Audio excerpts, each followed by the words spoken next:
Good morning friends. I hope आप सब अच्छे होंगे। आपका स्वागत है आपके अपने YouTube channel current affairs for exam में। चलिए आज दिनांक 12/6/2024 की प्रश्नावली शुरू करते हैं। नागी और नटकी पक्षी अभयारण्य, जिसे हाल ही में रामसार स्थल के रूप में मान्यता दी गई है, निम्नलिखित में से किस राज्य से है? झारखंड, बिहार, उत्तराखंड, पश्चिम बंगाल। इसका सही जवाब है बिहार। नागी और नटकी पक्षी अभयारण्य, जिसे हाल ही में रामसार स्थल के रूप में मान्यता दी गई है, वह बिहार से है। चलिए अगले प्रश्न पर आते हैं। निम्नलिखित में से कौन सा देश भारत का सबसे बड़ा तेल आपूर्तिकर्ता है?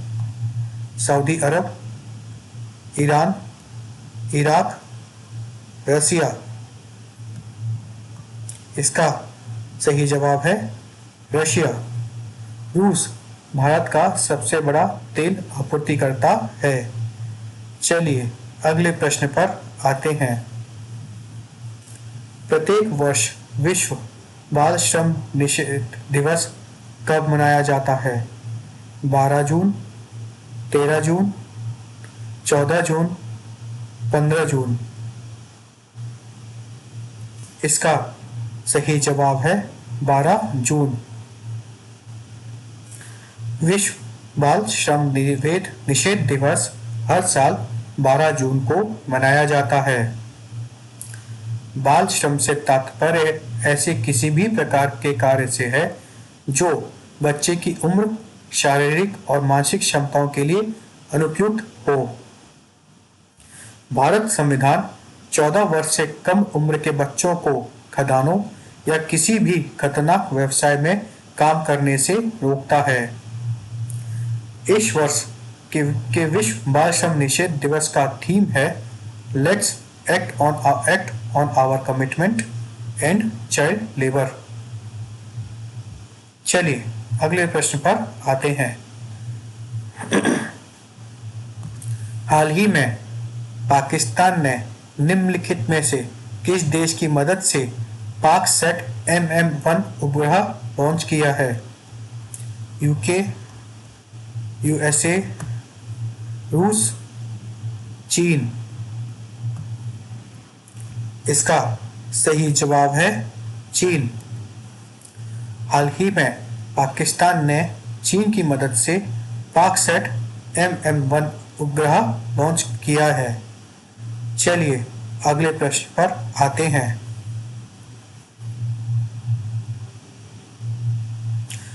निम्नलिखित में से किस संस्थान ने डिजिटल पेमेंट इंटेलिजेंस प्लेटफॉर्म स्थापित करने का प्रस्ताव दिया है?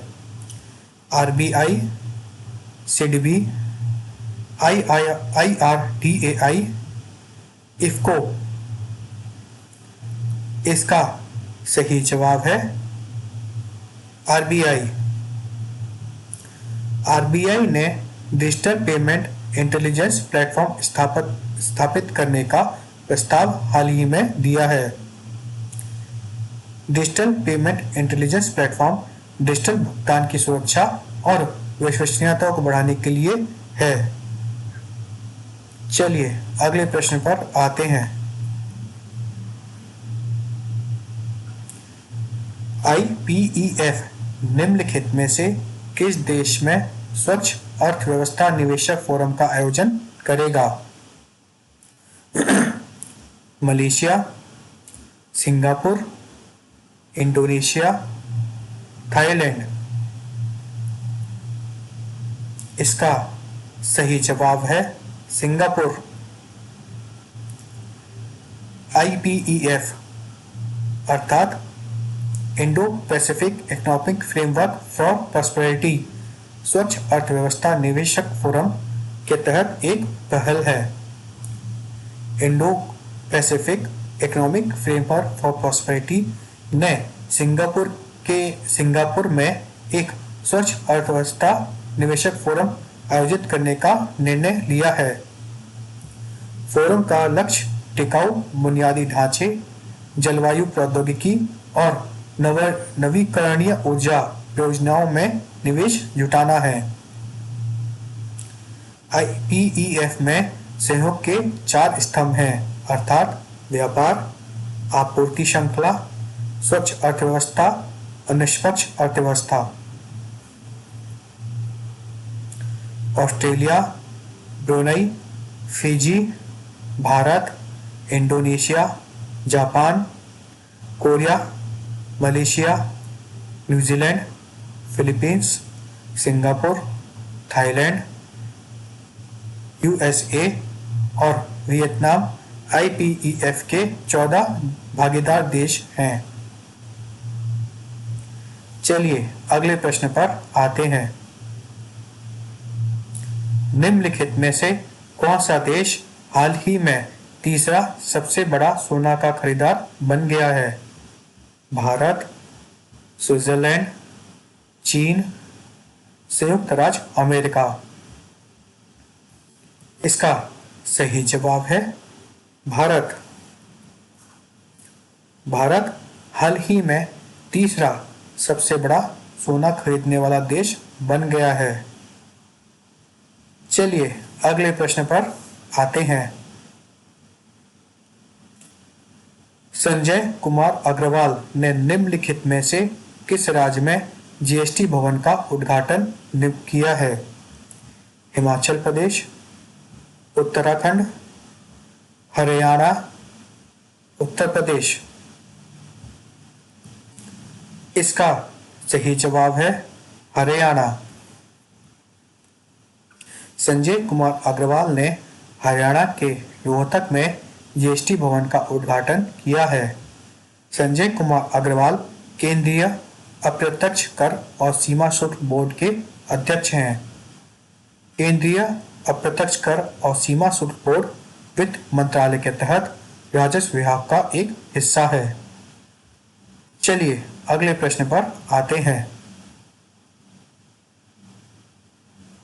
हाल ही में NLCT ने विस्तारा के निम्नलिखित में से किस कंपनी में विलय को मंजूरी दी है?